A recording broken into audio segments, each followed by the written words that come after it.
Before we get started on this episode, I want to just say that this is longer with a lot more pauses in the middle. I was feeling very emotional during this episode, and I decided not to cut any of the pauses because I wanted it to become authentic and feel right. So if you're used to our normal close cuts and lack of trying to have lack of ums, just know that this episode is going to be a little bit different, but I think that what I have to say is pretty important, and if you stick with it, I think you're going to learn something. Thanks a lot. And there's curses, so just know. Welcome back, wannabes and creators, to another episode in our mini Kickstarter season. I'm actually recording this a couple days early because something happened today. Today's Wednesday. Usually I don't release until Friday, but something happened today and it's kind of rubbing me raw. It's this idea of how and why critics affect us so much more than the praise. We currently have 74 backers and a whole bunch of people saying how much they love the book, people asking to review it, people asking us to do their podcasts and do articles for them. And yet this one critic stands out, and it has dragged me lower than all of the good has dragged me higher. And I think I have a reason for this. I think I have a reason why we are so devastated by criticism. Let me tell you a little story to give you some backdrop. This morning, one of my close friends, posted something on Facebook to the tune of, "I understand crowdfunding to fund a charity, but crowdfunding your projects is wasteful and stupid and dumb." And considering I'm running a crowdfunding campaign, I knew this was directed to me, and I frankly couldn't let it slide because this is my business, this is my livelihood, this is how I run and continue to be able to put food on the table for my family. So I admittedly, not very eloquently, wrote back and said roughly that, crowdfunding gives me the best chance to raise money. The people that I know and the people that care about my work are usually on Kickstarter, and they are the reason why I'm able to do this job, and that is why I fundraise. If there was another way to fundraise that wasn't Kickstarter, I would surely consider it. Whether it was doing websites, which I've tried before, whether it's doing pre-order campaigns, or I've tried several other things and just none of them work as well as Kickstarter. But at the same time, one of the things that he made was that I was trying to leech and make money off of my friends, and it was wrong. To which my counterpoint was that I'm legitimately not trying to beg money from anybody. This is our third campaign. I'm not going to say I'm past that. Certainly, I'm not above begging if I need it, but I'm running a campaign for $1, and we're having a lot of fun with this campaign. I think maybe I've said pledge now 2 or 3 times in the week we've been doing it. Mostly what I'm doing is posting just, hey, we've raised this much of our goal. Hey, isn't this fun? Look at this other fun thing that I'm doing. Hoping that people want to back for the sake of backing, maybe for the sake of watching me humiliate myself, but certainly not because they think that I'm begging or groveling for the money. And that part left me pause. Let me talk about that for a second, because McDonald's or Burger King or any other company that markets themselves is attempting to get money from you. They are, at the end of the day, begging for your money through marketing and advertising and such. And yet we don't see them as marketing by begging. However, for some reason, when someone's trying to raise money for a book or a creative project or something like that, it is seen as begging, whether it's on Kickstarter or not. And I'm not okay with that idea that we are begging. What we're trying to do is get people involved in our projects. And if that comes across as begging, we should do a better job of not begging. But, this idea that I'm groveling to my friends and taking money from them is a hard one to bear. The second thing that he basically said was, I make crap products, that I'm just out for a money grab, that I am doing what I can because I can raise money, and it just is me putting out crap products. And that first part that we talked about the groveling and the begging, I can pretty easily overcome that, because I'm not doing that. I am asking people who like my work to buy my product, but so does every single other company that ever existed. They all want you to buy their product. But this idea that I put out shit product is something that's nagged me since pretty much the moment that he said it. And I should tell you, he was one of my earliest and biggest and strongest backers back when we did our first Indiegogo campaigns, even in 2011 and 2012. So I did take what he said to heart. A couple of the things that he said, I actually ended up apologizing for, because I'm not going to repeat those ones here, but they involved, basically contacting people too much, which I have been accused of doing in the past, and not promptly taking people off email lists, which I'm trying to get much better at. Now that we're in our third campaign, I won't say I mastered it, but I certainly think that we have a much better process for that. So on the one hand, I have this thing that I can absolutely apologize for: the spamming too much, the being a little bit overbearing and aggressive when it comes to it. I can apologize for that part. Then there's this part that I absolutely refute, which is the begging for money part. Because honestly, at this point, I want people to back my project. And even when I was newer, even in my first campaign, I wanted people to back my project for the sake of backing my project. I wanted them to love the thing that I'm doing and support it because they wanted to. If they also loved me as well and backed because of that, fantastic. Even if they only backed because of that, I'm not going to deny that money. I mean, I appreciate that you're backing because you like me enough to back, but I'm hoping that it's some combination of the both, that you like me and you're backing because you like the project. That being said, there's this middle ground about the shit projects that I just can't get out of my mind. And again, most people that I talk to, 90% or more, say nothing but nice things about the product. But the one who said negative things, and I can only think of this one person who said negative things in a long time, since probably our first campaign.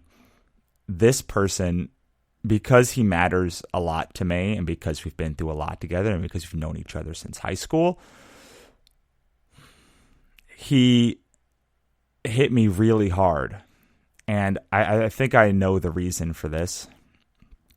I think the reason is because the words that he said about, me making mediocre products and people only backing because they pity me and all of that stuff, that's how the inner critic in my head sounds every day. That is how my and everyone's pretender syndrome works.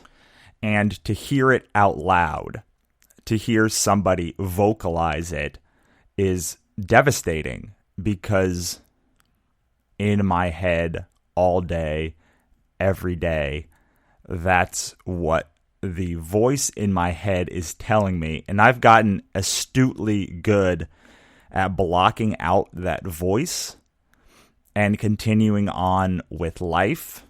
But when somebody, and especially somebody close to you, says things like that, it cuts. And I think it cuts because that's how we feel about our own art most of the time. No matter how good you get, no matter how long you've been doing this, those negative voices and those negative emotions, they are the ones that matter more, because those are the way that we think about our art. And look, you can be the greatest artist in the world. You can have an outward persona of this is fantastic and I am fantastic, but that inner voice, that inner critic is always there. And that inner critic talking and yelling and screaming back at you, you silence him and you silence him and you silence him for decades. And still, to this day, he speaks and he nags and he grates. And when somebody else pretty much vocalizes the exact thing that you're feeling, you make mediocre products that nobody cares about, and you make your living begging your friends because you have no real fan base. When somebody says that, dang, it's how I fear that I'm perceived. And I fear that it's the truth. Cut off all of those other things, and I fear that's the truth of the matter.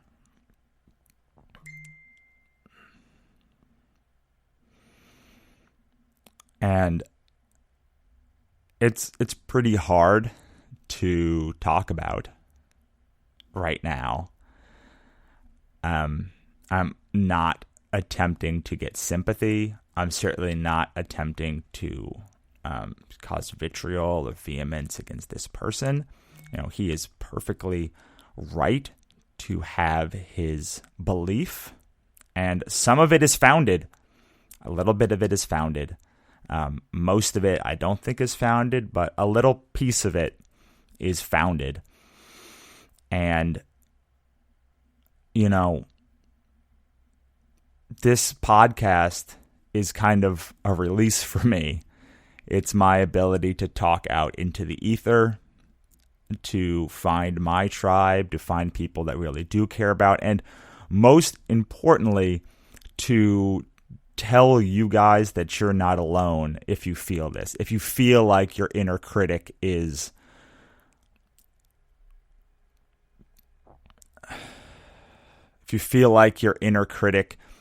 suffocating you. These are things that come out even for someone who's very grounded. I think I'm pretty grounded in my skills and my ability and how I feel about myself, but it can still rear up.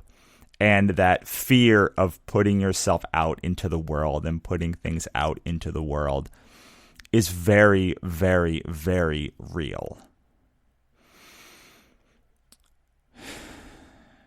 And you just hope that you can get over it and move on and keep going. But this one set me back. I mean, this happened 9-10 o'clock in the morning. I've been trying to get over it all day, and I haven't been able to. I mean, it's all I've been thinking about as I've been trying to write. I've been trying to do other things, wondering if that's the truth. And I'm hoping it's not the truth. I don't think it's the truth. I'm very proud of the work that we do at Wannabe Press. I'm very proud of the work that I do. I'm very proud of the art that we put out. I'm very proud of the books that we put out, and I'm very proud of the transparency that we have here, and the idea that yes, we're doing crowdfunding campaigns. Yes, we are trying to raise money to put out slates of books. But we're not begging. Or we're trying to raise money in the best way we know how, just like Random House, just like Penguin, just like Harper. All of these people are trying to raise money for books, and they're trying to pre-order books, and McDonald's and all these other people are trying to get people to buy things from them, and they hope the people that buy them from them resonate with their product. And the same thing with what we're doing. Yes, are we doing it through crowdfunding? Is our pre-order system different than theirs? Absolutely it is. But it's no worse. And I hope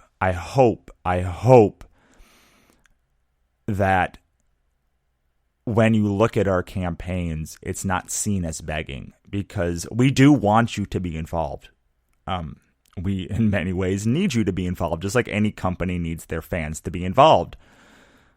But we're not out there begging and pleading for you. We're not trying to pull that string. We're trying to pull a string that makes a great product that people want to buy and want to be involved in. And we, as ambassadors for that product, myself as an ambassador for that product, has a very high bar of integrity that we don't beg for money, that we don't come across in that respect, that we come across as someone who's looking to make a community and to bind it together and be the lead of that community and put forth the ideas and the ideals that we care about. I don't know if I'm doing a very good job of that. I hope I am. I know there'll always be critics, and I'm hoping that in the next day or two I get over that same thing, but my feeling is that it's going to nag in the back of my head for a while, especially because this is someone that is close to me, still is close to me, even though he says hurtful things. And that's it. I mean, that's what's happening this week. I'll give you a little bit of another recap. We raised $1,700 the first week of our campaign from 74 backers. We're doing a lot less Facebook ads and such. We're trying to see how the staff pick that we got was perceived and how that is helping. And we're trying to see if the rest of the stuff we have in place, like our humiliating videos, are going to actually raise additional funds from backers. And really, honestly, I don't want you backing this campaign because you pity Wannabe Press. I don't want you to feel obligated to back. I want you to back this campaign because we put out awesome work, because we've proven ourselves as great content creators, and we've delivered time and time and time again, and we're going to continue to deliver on this product and beyond. If you believe that, then please back. If you believe that I, Russell Nolte, do good work in the community, and that, I am a good person who does good work, then please back. But if you look at the project and go, this is not my cup of tea, and it's just Russell begging for more money, please don't back, because we're trying to build a community here. And the pity back isn't helpful, because next time we have a campaign, I'm going to come back to you and say, hey, by the way, we have this new campaign. I see you backed the last one. And then you're going to be like, ugh, Russell's begging for money again. And that's just not true. I want people who are truly interested in becoming part of a community and truly believe we're doing good work and welcome and want to back our products, whether it's on Kickstarter, whether it's through pre-order campaigns, or however they do it. Because just like McDonald's or Starbucks, we do need your money to continue. But nobody believes that Starbucks or McDonald's are begging you for their money. They believe they're doing savvy marketing, and they believe that they have interesting products and good products, and they go to buy those products. And I want that to be the reason why you back. I want you to see the campaign and see what we're doing and go, of course I'm going to back that. It's awesome. Wannabe Press puts out fantastic products, and I've loved every single one I've gotten, because there are many more coming this year. We've signed many, many, many more books now that we've had our third successful campaign. Now that things have cooled down with Kickstarter University a little bit, we have signed many more books, and we will keep signing more. And we will keep coming back again and again with the same kind of gusto and the same kind of product. And if that's not your bag, then better to know now. So we had a very good and fun first week until about 10 o'clock this morning. And I'm hoping this isn't indicative of the rest of the campaign. I don't think it is. Like I said, over 90% of our backers and my friends are incredibly supportive. But I will put this out there right now. If you are backing out of pity, please unback the campaign. If you have backed out of pity and have not been satisfied, please let me know. If I have not over-delivered on every single promise that I've ever made to this community and to Wannabe Press, please let me know, because I believe in a very high bar. I believe that our books are equally as good as anything else on the marketplace. And that's it. I'll be back next week to talk about the Kickstarter stuff that's been going on in the previous week. Might be back sooner to talk about other stuff. But thank you for letting me vent, and thank you for letting me talk. And I hope you got something out of this, because this inner demon is in everybody. No matter how secure, you're only 1 second away from having it crash down. And the best way to recover is just to push through. It's to talk about it, to talk it out, and realize that you do good work, and you're going to do better work tomorrow, and you're going to do better work the day after that, and to improve, and to not be okay with how things are, and to take in what the critic is saying and what your inner critic is saying, and strive to be better. Take in the truth, push out the false, and just keep going. Thank you so much. I'll see you next time.